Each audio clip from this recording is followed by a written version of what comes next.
주옵소서. 예수님의 이름으로 기도합니다. 아멘. 우리 하나님 말씀 보겠습니다. 하나님 말씀은 누가복음 1장, 하나님 말씀 누가복음 1장 8절부터 23절까지 말씀입니다.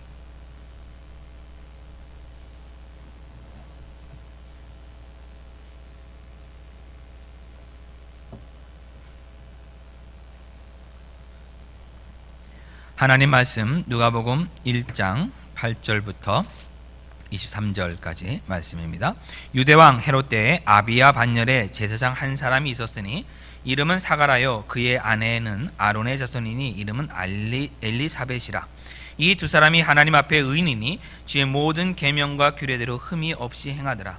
엘리사벳이 잉태를 못함으로 그들에게 자식이 없고 두 사람의 나이가 많더라.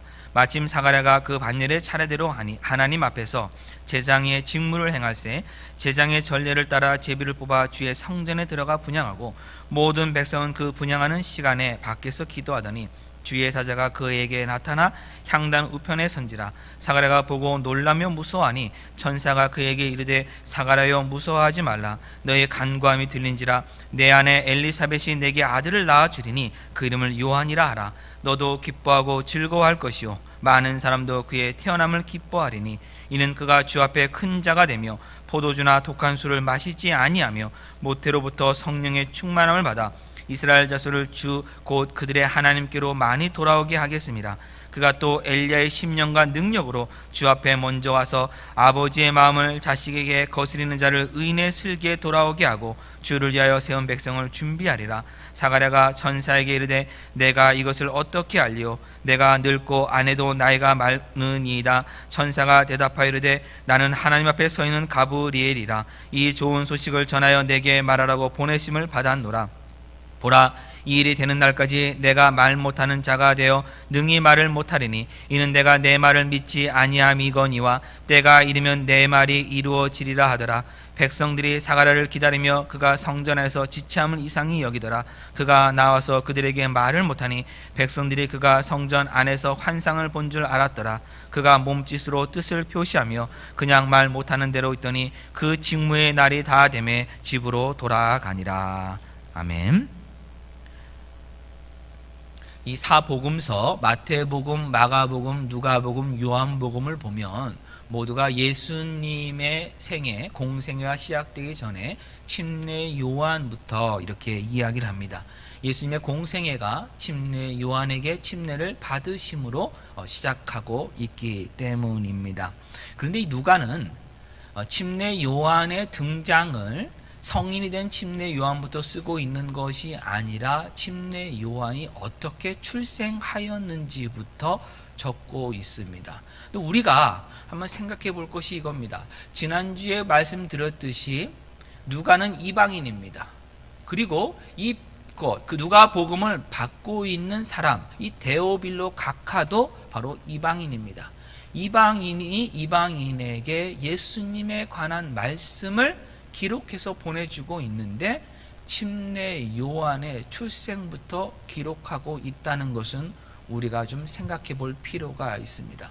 누가가 침례 요한의 출생부터 기록을 한 그 이유는 무엇인가 하면 예수님께서 이 땅에 오신 것이 갑자기 오신 것이 아니라 하나님께서 구약 성경에 나오는 수많은 선지자들의 입을 통해서 주신 그 예언의 말씀을 이루실 때가 되었기 때문에 바로 예수님께서 이 땅에 오셨다는 것을 증명하기 위한 그 증거로 침례 요한을 지금 이렇게 기록하고 있는 것입니다. 5절을 보면 그래서 침례 요한에 대해서 이렇게 얘기합니다.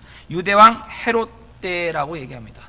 실제적으로 이 침례 요한이 역사적 인물이고 이 모든 기록이 다 사실이며 바로 오늘 이 말씀에 나오고 있는 이 내용들은 모든 유대인들이 이미 알고 있는 것임을 확인시켜 주고 있는 것입니다. 아비야 반열에 제장 한 사람이 있었으니 이름은 사가랴요 그의 아내는 아론의 자손이니 이름은 엘리사벳이다 라고 이렇게 지금 말씀하고 있습니다. 아비야 반넬의 제사장 한 사람이다. 제사장들의 수가 당시에 몇 명이었는가에 대해서 학자들이 연구를 했는데 약 한 18,000명에서 한 2만 명 정도가 되었다고 얘기를 합니다. 한 2만 명 정도의 제사장이라면은 성전에 함께 모여서 일하는 것이 거의 불가능합니다. 근데 그들이 함께 모여 할 때가 언젠가 하면 6월절 명절과 같이 3대 절기일 때는 그들의 성전에 모여서 함께 일을 해야 됩니다. 왜 그런가 하면 이스라엘의 성인 남자들이 6월절에는 이런 성전에 가서 제사를 드려야 하기 때문에 그 수많은 제물들을 다 잡기 위해서는 또 많은 제사장들이 필요했습니다. 이렇게 그때를 제외한 그 명절, 3가지 명절을 제외하고는 나머지 사람들이 다 필요가 없습니다. 그래서 어떻게 했냐면 제사장들을 24개 조로 나누었습니다. 24개 조로 나눠서 1년에 2주씩 그 한 조가 그 2주를 감당하도록 만들었습니다. 나머지는요 그냥 대기하고 있다가 명절 때만, 새 명절 때만 예루살렘에 올라가면 되었습니다. 그러면 제사장들의 수가 2만 명인데 그들을 24개조로 나누었다면 한 개조가 몇 명 정도가 됩니까? 800명 이상입니다. 자세한 것은 집에 가셔서 계산기로 두드려 보시고요. 아무튼 800명 이상이고 900명까지는 되지는 않습니다만 굉장히 많은 수가 한 조에 이렇게 여러분 머물러 있습니다. 구성되어 있습니다. 자, 그런데 제사장들이 제사장으로서 일할 수 있는 기간은 아무리 길게 잡아도 25년이 넘지를 않습니다. 한 20년 정도만 해도 많이 한 것이고 그 당시 수명들이 길지 않기 때문에 더 일찍 끝날 수도 있는 것입니다. 1년에 2주만 한 조가 된다면 2주면 14일밖에 또 되질 않습니다. 하나님 앞에 나아가서 성소 안에 들어가서 분향하는 순번을 받는 것은 이것은 굉장히 어려운 일입니다.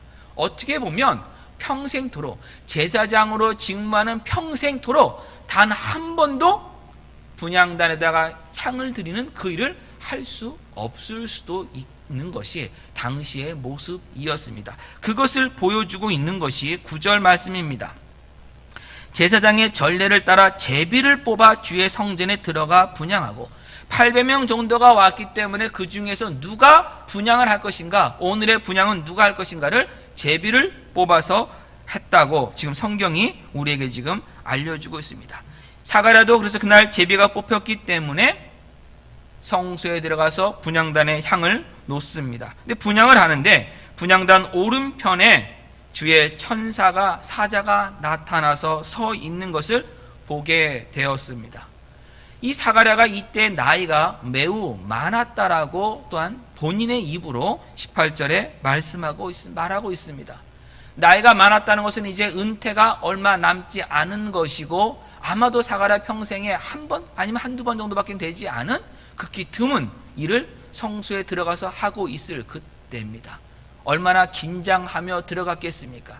내가 이것을 하는 것이 정말 잘할 수 있을까? 긴장했을 것입니다. 또한 제사장으로서 분향단에다가 이거 한다는 것이 그에게는 큰 영광이었을 것입니다. 한편에서는 하나님께 감사하며 갔을 것입니다. 하나님, 저도 이것을 하고 제 제사장 직무를 그만두게 되었습니다. 하나님, 이 마지막이라도 이걸 주신 것을 감사합니다 하는 그 마음을 가지고도 아마 들어갔을 것입니다. 그런데 예상치 못한 일이 벌어졌습니다. 그 향단의 오른편에 주의 사자가 나타난 것입니다. 그래서 너무 놀랐습니다. 그러나 사실 놀랄 일은 아닙니다. 왜 그런가 하면 요한계시록 8장 3절을 보면 우리가 기도할 때 우리의 기도를, 성도의 기도를 금향로에 담아서 하나님 보좌 앞에 있는 제단까지 천사들이 가지고 간다라고 성경이 우리에게 말씀하고 있기 때문입니다. 우리가 기도하는 그 기도를 천사들이 하나님께로 운반한다는 이야기입니다. 당연히 그러면 사가랴가 분향단에 향을 드리는 것은 그냥 향만 드려 끝나는 것이 아니라 기도하기 위해서 가는 것입니다. 또한 사가랴가 그때 분향단에 들어갔을 때, 성소 안에 들어갔을 때 성소 바깥에서는 이스라엘 백성들이 함께 그 시간 제사장이 나올 때까지 기도하고 있었다라고 지금 말씀하고 있습니다. 모두가 기도하는 시간이기 때문에 천사가 오는 것, 와서 일하고 있는 것은 너무나도 당연한 일인데 그 당연한 것을 예상하지 못했기 때문에 그가 놀랐습니다. 하나님께서 사가랴의 눈을 열어주셔서 천사를 보게 하고 하실 때 사가랴가 너무 놀랐고 무서웠을 때 천사가 사가랴에게 말합니다. 내가 아들을 낳을 것이고 그 이름을 요한이라고 하라고 가르쳐 줍니다. 요한이라고 하는 그 이름의 뜻은 하나님은 은혜로우시다라는 뜻입니다. 하나님이 은혜로우시다는 것이 여러분 예수 그리스도가 이 땅에 오시기 전에 먼저 보여졌다는 것을 여러분 놓치지 말으셔야 합니다. 예수라고 하는 이름의 뜻이 무엇입니까? 마태복음에서 아들을 낳으리니 그 이름을 예수라 하라. 이는 그가 자기 백성을 저희 죄에서 구원할 자이십니다. 그럼 예수 그리스도라고 하는 예수라고 하는 그 이름, 구원자라고 하는 그 이름이 주어지기 전에 하나님께서 말씀하신 것이 무엇이라고요? 하나님은 은혜로우신 분이시다. 그렇다면 우리의 구원은 어디로부터 시작하는 겁니까, 여러분? 하나님의 은혜로우심에서 시작하는 겁니다. 하나님이 우리를 구원하심이 바로 하나님의 은혜로우심에 있다는 것을 알려주기 위해서 지금 요한을 먼저 보내신 겁니다. 그래서 이 요한에게 하나님이 이름을 주시고 나서 그 요한이 해야 할 일이 무엇인지를 말씀하시는 것이 15절입니다. 이는 그가 주 앞에 큰 자가 되며 포도주나 독한 술을 마시지 아니하며 모태로부터 성령의 충만함을 받아서 하나님 앞에 큰 자가 된다. 5절에 보면 유대왕 헤롯이라고 나오고 그 앞에는 데오빌로 각하라고 나옵니다. 데오빌로 각하는 로마의 어떤 총독의 정도의 위치에 있는 고위 정치인입니다. 당시 이스라엘은 유대 지역은 로마의 식민지였습니다. 로마의 이런 위대한 정치인이 된다는 것은 큰 힘을 가진 사람, 바로 큰 사람임을 이야기하고 있는 것입니다. 또한 유대왕 헤롯도 당연히 큰 사람입니다. 그러나 그들 앞에 크다는 말은 전혀 없습니다. 그리고 지금 이야기하는 것은 무엇이냐면 아무것도 아닌 그 사람인 이 요한, 이제 태어날 그 요한이 하나님 앞에 큰 자가 될 것이다 라고 얘기를 합니다. 우리가 이 땅을 살아가면서 목표로 삼아야 될 것이 무엇인가 하면 세상에서 큰 자가 되는 것, 세상에서 큰 자로 인정받는 것에 우리의 생명을 거는 것이 아니라 하나님께서 우리를 큰 자가 되시게 하도록 큰 자의 삶을 살아가야 하는 것입니다. 우리의 평가를 누구에게 받느냐? 하나님 앞에서 받아야 됩니다. 여러분 모두가 하나님 보시기에 큰 자가 되시길 주면으로 축원합니다. 하나님이 여러분 보시자마자 정말 내 앞에 큰 자라는 그런 칭찬을 하는 그런 신앙생활을 우리 모두가 다 했으면 좋겠습니다. 하나님 앞에 큰 자로서 그가 하는 일은 뭐냐면 포도주나 독한 술을 마시지 아니한다라고 했습니다. 자신의 육신의 향락을 위해서, 즐거움을 위해서 살아가는 사람이 아니라는 것입니다. 이것이 하나님 앞에 큰 자의 모습입니다. 두 번째는 뭐냐면 성령의 충만함을 받았다라고 얘기합니다. 하나님 앞에 큰 자는 하나님을 드러내는 사람입니다. 어떤 일을 했는데, 어떤 사역을 했는데 그가 가지고 있었던 재능으로 했는지 아니면 성령 하나님께서 주시는 능력으로 했는지에 그것으로 하나님 앞에 큰 자인지 아닌지가 구별되는 것입니다. 노래를 처음부터 잘하는 사람이 있습니다. 그 사람이 찬양을 했다면 그것은 그가 가지고 있는 재능으로 한 겁니다. 말을 잘하는 사람이 있습니다. 타고난 재능 있는 사람이 있습니다. 그 재능으로 설교를 했다면 그가 가지고 있는 그냥 재능으로 한 것입니다. 그러나 말은 어눌합니다. 노래는 음치입니다. 모든 걸 다 못합니다. 그러나 그가 하나님을 사랑하는 마음으로 말씀을 전하고 찬양을 한다면 그것은 성령님의 도와주신 힘으로 하는 것입니다. 사람이 보게 하는 것이 아니라 하나님의 능력을 하는 사람이, 하나님이 누구신지를 드러내는 사람이 하나님 앞에 큰 자인 것입니다. 그리고 그가 큰 자로서 해야 될 일이 무엇이냐면 이스라엘 자손을 주 곧 그들의 하나님께로 많이 돌아오게 하겠습니다. 자기만을 위한 삶이 아니라 많은 사람들을 하나님께로 인도하는 사람이 하나님 앞에 큰 자가 된 사람입니다. 또한요 17절 그가 엘리야의 심령과 능력으로, 이것은 앞에 있는 것과 반복되는 것입니다. 요한이 가지고 있는 개인의 능력으로 하는 것이 아니라 하나님이 주시는 힘과 능력으로 함을 다시 한번 말씀해 주고 있는 것입니다. 어떤 일을 합니까? 아버지의 마음을 자식에게 거스리는 자를, 불순종하는 자를 의인의 슬기에 돌아오게 하고. 겉으로 왜 사람들이 하나님의 말씀에 불순종합니까? 자기 생각이 옳다라고 생각하기 때문입니다. 지금 내가 가지고 있는 것을 포기할 수 없기 때문에 하나님의 말씀에 불순종합니다. 하나님을 거스립니다. 어떻게 보면 세상의 지혜를 가졌기 때문에 하나님을 거스리는 것입니다. 그러나 성경은 뭐라고 그러냐면 가장 어리석은 자라고 얘기를 합니다. 영적으로는 누구라도 어리석은 자들입니다. 이 거스리는 자들을, 불순종하는 자들을 하나님의 의인의 바로 슬기 가운데로, 지혜 가운데로 돌아오게 하기에는 그 일을 바로 요한이 할 것이라고 말씀하고 있습니다. 그리고 마지막으로 주를 위하여 세운 백성을 준비하리라. 결국 그 모든 사역이 요한 개인의 사역이 아니라 하나님이 주시는 그 일을 하는 것임을 지금 우리에게 알려주고 있는 것입니다. 그러자 사가랴가 천사에게 내가 이것을 어떻게 알겠느냐고 묻습니다. 이 말은 그냥 질문하는 것이 아니라 천사의 말을 나는 믿을 수 없다라고 의심하고 있는 것입니다. 그래서 뭐라고 얘기하냐면 18절에 내가 늙고 아내도 나이가 많으니이다. 자, 이렇게 보면은 크게 뭐 다른 뜻이 없어 보입니다만은 헬라어는 특징이 있습니다. 신약성경 쓰여진 누가가 쓴 이 헬라어는 특징이 있는데 그것이 무엇이냐면 동사에 인칭 대명사가 포함되어 있습니다. 그래서 우리가 영어에서 이게 딱 하나만 드러나는 게 있는데 어떤 거냐면 이겁니다. 우리 중학교 때 배울 때 만약에 그가 학교에 간다를 영작을 하면 he goes to school입니다. 그 다음에 es를 붙여야만 됩니다. 현재 3인칭 단수일 때는 그렇게 하도록 되어 있습니다. 나머지는 그냥 I go, you go, 이렇게 we go 이렇게 갑니다. 그렇죠, 여러분? 자, 영어는 이 3인칭 단수 현재일 때만 나옵니다. 그럼 예를 들어서 앞에 he나 she가 없더라도 goes만 나와도 대강 우리는 압니다. 그나 그녀가 갈 것이라는 것을, 그거로요. 헬라어는 모든 동사에 이 인칭 대명사가 다 들어가 있습니다.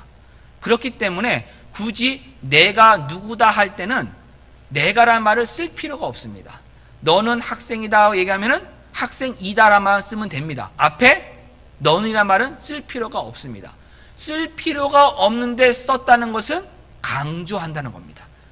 나는 누구이다라고 하는 것이 바로 여기에 나는 늙었다고 할 때도 그냥 늙었다 끝나면 끝입니다. 더 이상 말할 것이 없습니다. 그래도 내가 늙었다라고 얼마든지 표현됩니다. 근데 사가랴는 뭐라고 그러냐면 인칭 대명사를 썼습니다. 내가 지금 늙었다는 것입니다.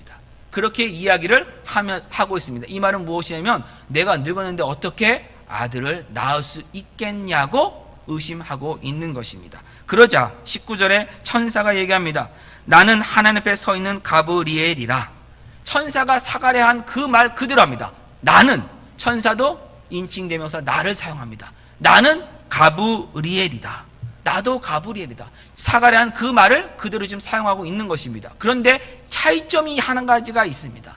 사가랴는 나는 늙었다는 것을 강조를 했습니다만은 천사는 나 앞에 어떤 것이 들어가냐면 하나님 앞에 서 있는 가브리엘이다. 나라는 존재의 정체성이 어디에서 오냐면 육신의 늙음에서 오는 것이 아니라, 육신의 나이가 어떻게 되느냐에서 오는 것이 아니라 하나님 앞에서 온다고 지금 말하고 있습니다.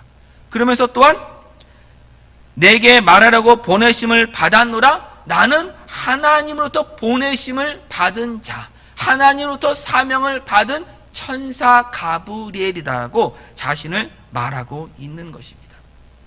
여러분은 여러분의 정체성을 어디에 두십니까? 여러분은 여러분 자신을 누구라고 소개하십니까? 우리가 말하는 정체성은 이 세상에서 우리가 많이 찾습니다. 그러나 우리가 찾을 정체성은 영적인 정체성입니다. 내가 누구인가를 어디에서 판단합니까, 여러분? 누구로부터 판단합니까? 여러분의 영적인 정체성을 누구 앞에서 판단하느냐를 여러분이 확인하셔야 합니다. 우리는 예수 그리스도께서 나의 죄값을 치르시기 위해서 십자가에서 돌아가셨음을 믿는다면 그 사람은 하나님의 자녀가 되는 권세를 받은 사람입니다. 하나님의 자녀가 되는 권세는 하나님이 주신 겁니다. 그렇기에 우리가 예수 그리스도를 믿는다고 말한다면 우리의 정체성은 나는 하나님 앞에서 하나님의 자녀입니다. 이것이 우리의 정체성입니다. 이것을 분명히 우리가 말할 수 있어야 합니다.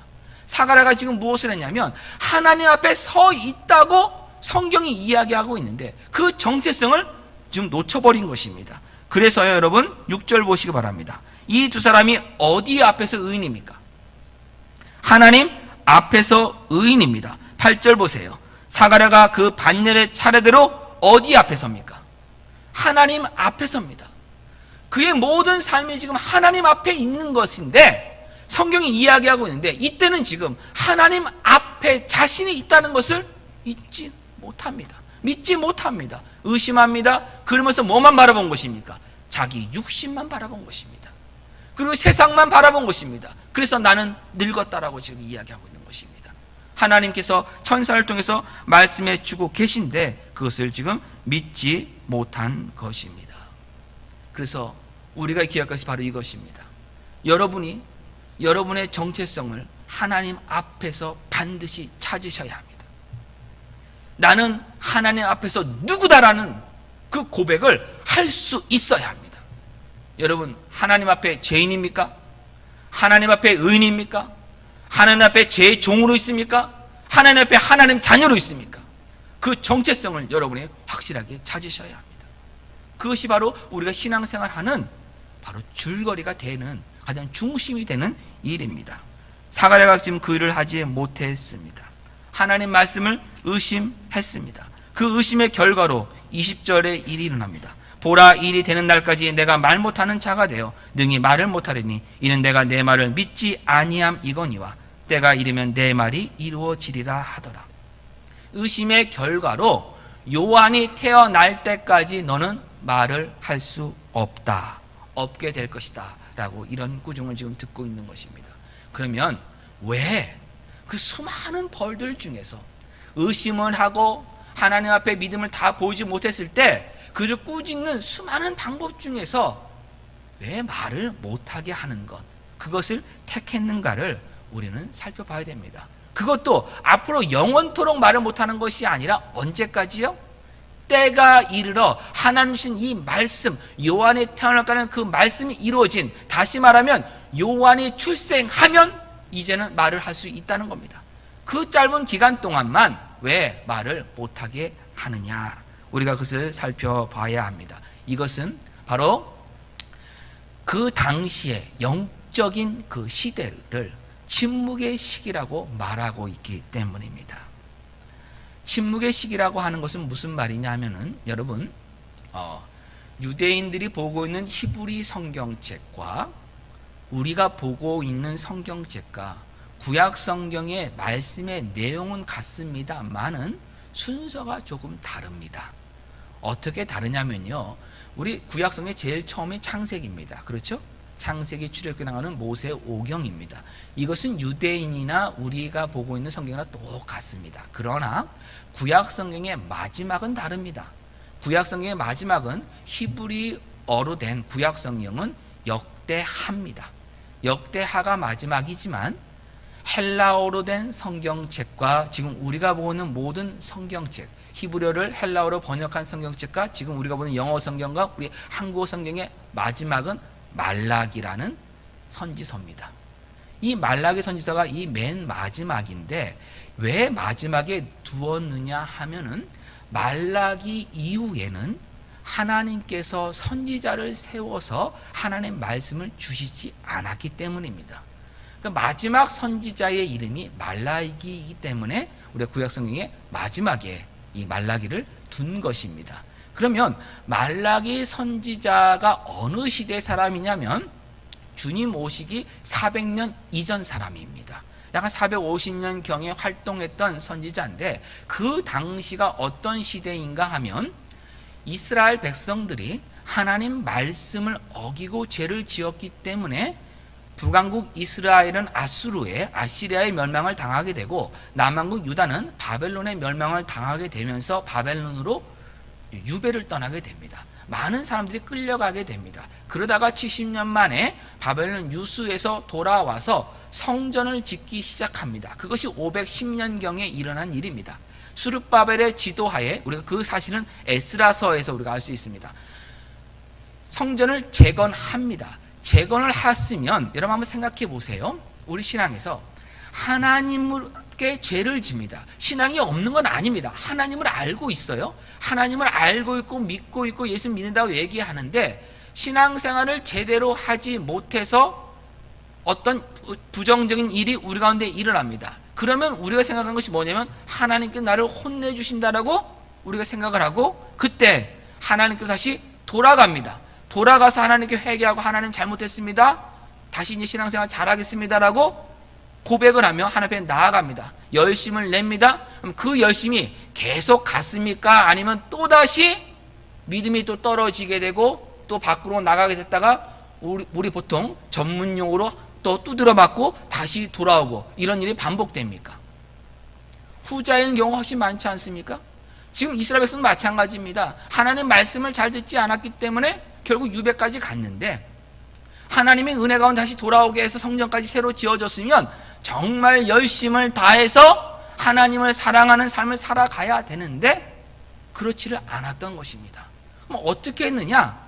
그들이 했던 그 일은 무엇인가 하면은 하나님의 성전에서 제사도 드리고 성전의 제장도 일을 하고 있는데 그 했던 일들이 눈만 가려주는 일들이었어요. 겉으로만 일을 한 것입니다. 그것을 보여주고 있는 것이 이 바로 말라기서입니다. 우리 말라기서로 가보겠습니다.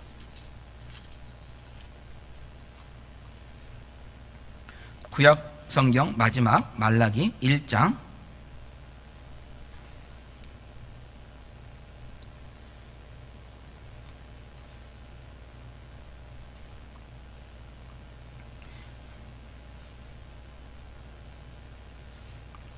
6절부터 우리 10절까지 9절까지 말씀 보겠습니다.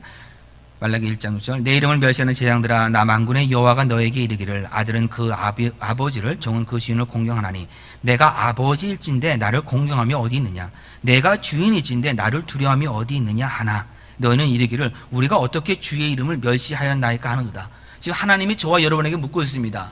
내가 아버지인데 너희는 나를 공경하느냐 내가 너희의 주인인데 너희는 내 주인됨을 지금 인정함이 있느냐 나를 두려워하느냐 묻는다면 여러분 뭐라고 답하시겠습니까? 7절 너희가 더러운 떡을 나의 제단에 드리고도 말하기를 우리가 어떻게 주를 더럽게 하였나이까 하는도다. 이는 너희가 여호와의 식탁은 경멸히 여길 것이라 말하기 때문이라. 만군의 여호와가 이르노라 너희가 눈먼 희생 제물을 바치는 것이 어찌 악하지 아니하며 저는 것 병든 것을 드리는 것이 어찌 악하지 아니하냐. 이제 그것을 너희 총독에게 드려보라. 그가 너를 기뻐하겠으며 너를 받아주겠느냐. 만군의 여호와가 이르노라 너희는 다 하나님께 은혜를 구하면서 우리를 불쌍히 여겨서 하여보라. 너희가 이같이 행하였으니 내가 너희 중 하나인들 받겠느냐. 성전이 회복되었습니다. 재건축되었습니다. 제사를 드리는데 가져오는 제물들이 어떤 제물이었다고요? 여러분 병든 제물이었습니다. 상한 제물이었습니다. 하나님은 흠이 없는 제물을 원하셨는데 드리라고 하셨는데 그들은 흠이 있는 것. 그러면서 하는 말씀 뭡니까? 너희가 만약에 이런 것을 너희 총독에게 드릴 수 있냐는 거예요. 총독에게 이런 것을 드리지 않을 거라는 겁니다. 그런데 하나님께는 하고 있다는 겁니다. 세상을 두려워하고 살면서 하나님 앞에 나왔을 때는 이런 일을 하고 있다는 겁니다. 그런데 겉모습은 뭐라고요? 제사는 드리고 있잖아요. 예배는 드리고 있습니다. 근데 실질적으로는요 다 썩어진 것입니다. 그 마음은요 하나님에서 떠나 있는데 겉으로만 일을 하고 있는 겁니다. 성전에서 제사도 드려지고 있고 율법도 가르치고 있는데 사실은 믿음이 없고 하나님을 향한 사랑이 없는 시대가 이 말라기 시대였습니다. 그래서 말라기 시대의 마지막 4장에 하나님이 이렇게 말씀하십니다. 4장 4절 너희는 내가 호렙에서 온 이스라엘을 위하여 내 종 모세에게 명령한 법 율례와 법도를 기억하라. 보라 여호와의 크고 두려운 날이 이르기 전에 내가 선지자 엘리야를 너에게 보내리니 그가 아버지의 마음을 자녀에게로 돌이키게 하고 자녀들의 마음을 그들의 아버지에게로 돌이키게 하리라. 돌이키지 아니하면 두렵건대 내가 와서 저주로 그 땅을 칠까 하노라 하시니라. 하나님께서 그래도 이 백성을 버려두지 않으시고 때가 되면 내가 엘리야의 심령 가진 사람을 보내서 너희를 내게로 돌이키게 만들겠다라고 하나님께서 약속의 말씀을 주신 이후에 하나님의 선지자를 세워서 말씀하시는 것이 끝난 겁니다. 선지자라고 하는 것은 말을 하는 사람이 아니라 하나님 말씀을 받은 사람입니다. 선지자는 하나님으로부터 받지 않은 말씀은 할 수도 없고 해서도 안 됩니다. 하나님이 말씀을 주시지 않았기 때문에, 선지자를 세워주시지 않았기 때문에 더 이상 하나님 말씀이 전해지지 않았던 때가 언제냐면 바로 이 말라기 때부터, 주님 오시기 400년 전부터 주님 오실 때까지 그 400년의 시기입니다. 그것이 바로 침묵의 시기라고 부르는 때입니다. 근데 이 침묵의 시기인 이 400년 동안에 하나님이 말씀하시지 않았다고 해서 하나님이 그럼 이스라엘 백성을 버리셨느냐 이겁니다. 그렇지 않으셨습니다. 하나님은 이 400년 동안에 때를 준비하는 그 모든 일들을 하나님은 행하고 계셨습니다. 하나님의 침묵은 하나님이 쉬고 계시다는 것이 아니라 때를 준비하고 계심을 뜻합니다. 이 400년 동안에 페르시아가 멸망을 합니다. 알렉산더라고 하는 그 대왕이 등장해서 헬라 제국을 만들고, 그 제국이 알렉산더 사후에 4개의 왕국으로 또 분할됩니다. 그리고 나서 로마 제국이 등장하고 있는 이 모든 사건이 다니엘서에 다 예언되어 있습니다. 그 예언되었던 그 모든 것들을 하나님이 다 이루시면서 예수 그리스도께서 오실 그때를 준비하고 계셨습니다. 다시 말하자면 이 400년이라고 하는 이 침묵 기간은 이스라엘에게 하나님 말씀이 주어지진 않았지만 하나님은 인류 역사의 주인으로 일하고 계셨다는 사실입니다. 그럼 그 400년 동안에 이스라엘 백성들의 삶이 편안했느냐? 그렇지 않습니다. 헬라 제국에게 지배를 받습니다. 그들의 후대 장군들에게 그 많은 고초를 당합니다. 또 로마의 식민지로 들어갑니다. 많은 박해와 고난을 당합니다. 근데 하나님께 그러면 그때마다 이스라엘 백성이 와서 기도합니다. 간구합니다. 근데 하나님은 아무 말씀을 하시지 않습니다. 이스라엘 백성들이 힘들었겠습니까? 힘들지 않았겠습니까? 힘들었을 것입니다.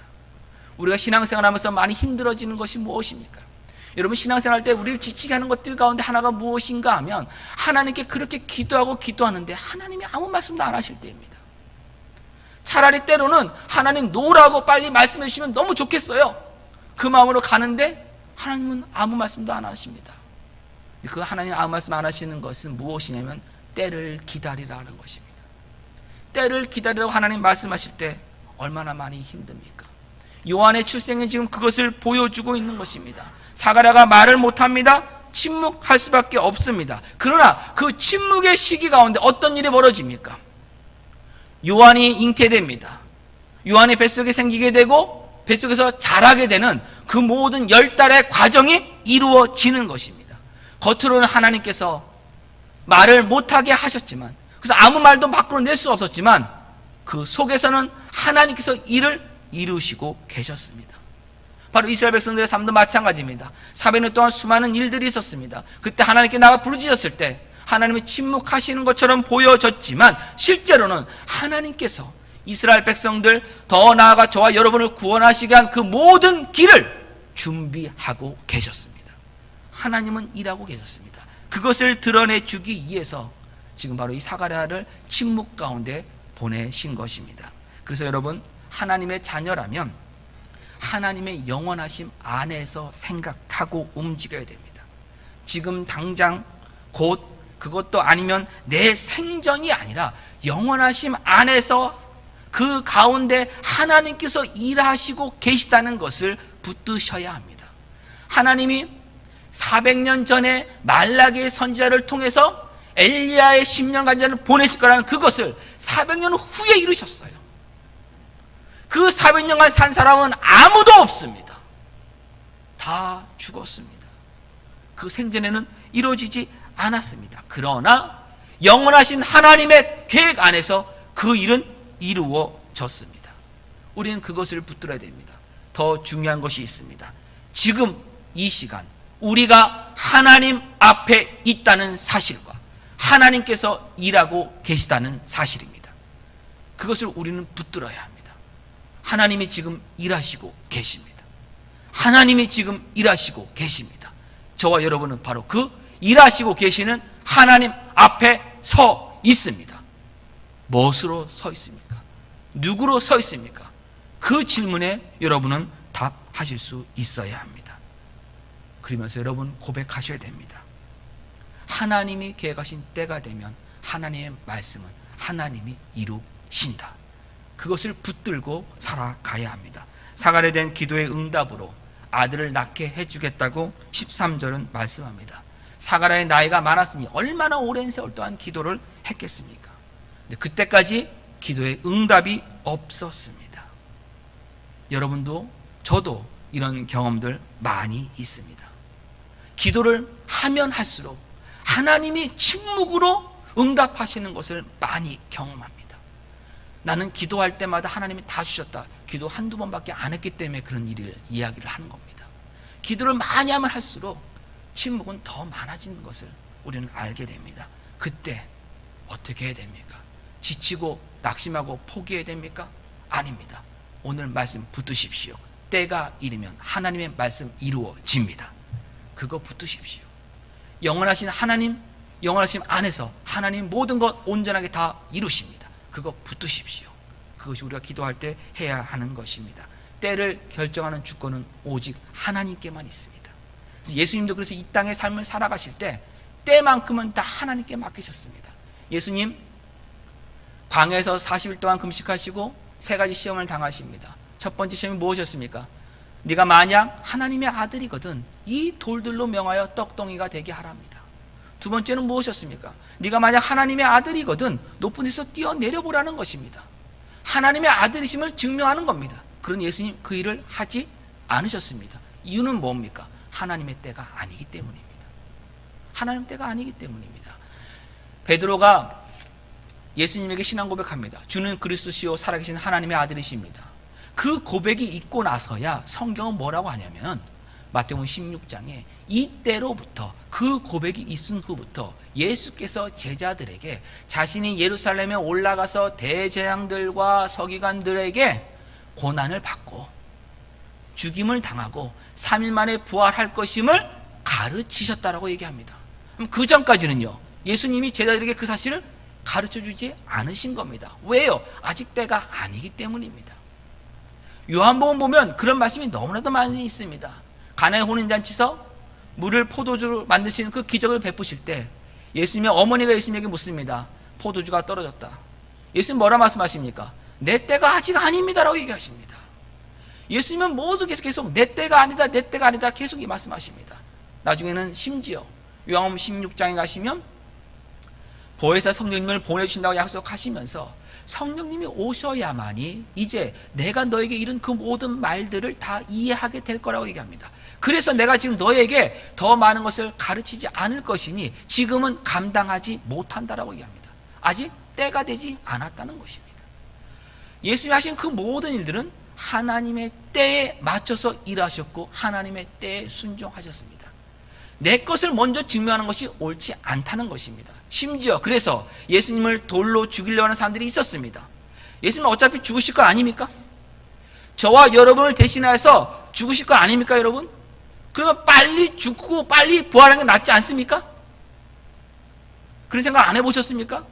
저 같으면 그렇지 않겠어요? 어차피 죽을 거면 빨리 죽고 어차피 살아날 거면 빨리 사는 게 낫잖아요. 그거 사람 심리 아닙니까? 예수님 자기를 돌로 치려는 그때 그쪽을 피하셨어요. 이유가 뭡니까? 십자가를 지심이 하나님의 계획이기 때문입니다. 그때가 아직 도달하지 않았기 때문입니다. 때를 내가 생각하고 내가 판단해서는 안 됩니다. 하나님이 때를 정하셨습니다. 하나님이 그때에 맞춰서 하나님의 약속을 이루십니다. 그 믿음을 가지시고 살아가는 사람, 그 사람이 바로 하나님 앞에 하나님의 자녀로 서 있는 사람입니다. 저와 여러분이 있어야 할 자리입니다. 복음의 말씀, 하나님의 때에 하나님이 이루십니다. 하나님의 때에 모든 것을 하나님께서 이루시는 그 사랑 안에, 그 은혜 안에, 그 구원 안에 저와 여러분이 들어와 있다는 그것을 확인함이 우리에게 주어진 기쁨이라는 것을 놓치지 마시며 계속해서 쉬지 말고 기도하시고 열심을 다해서 하나님을 찾으시기를 주님의 이름으로 간곡히 부탁드립니다. 기도하겠습니다. 하나님 은혜를 감사합니다. 우리가 하나님을 볼 때, 하나님 기도할 때 하나님이 침묵하시는 것처럼 보일 때가 너무나도 많이 있습니다. 하나님 오늘 말씀을 통해서 하나님께서 침묵하시는 것이 우리를 버리고 있는 것이 아니라 오히려 우리를 위한 하나님의 모든 계획을 이루시고 계신다는 것을 말씀을 통해 확인했습니다. 이제 영원하신 하나님 안에서 우리의 존재가 있음을 알게 되었기에 영원하신 하나님의 시각에서 모든 것을 바라보며 나가는 믿음의 소유자의 삶을 살아가게 하여 주셔서 저희에게 하나님이 이루시고자 하는 그 모든 일을 하나님이 이루시고 하나님께서 그 모든 걸 실행하여 주셔서 하나님의 자녀된 복과 은혜를 이 땅에 증거하는 우리 모두의 인생 되게 하여 주시옵소서. 예수님의 이름으로 기도합니다. 아멘. 우리 다 같이 일어나셔서 주품에 품으셔서 하나님께 올려드리면 예마치겠습니다.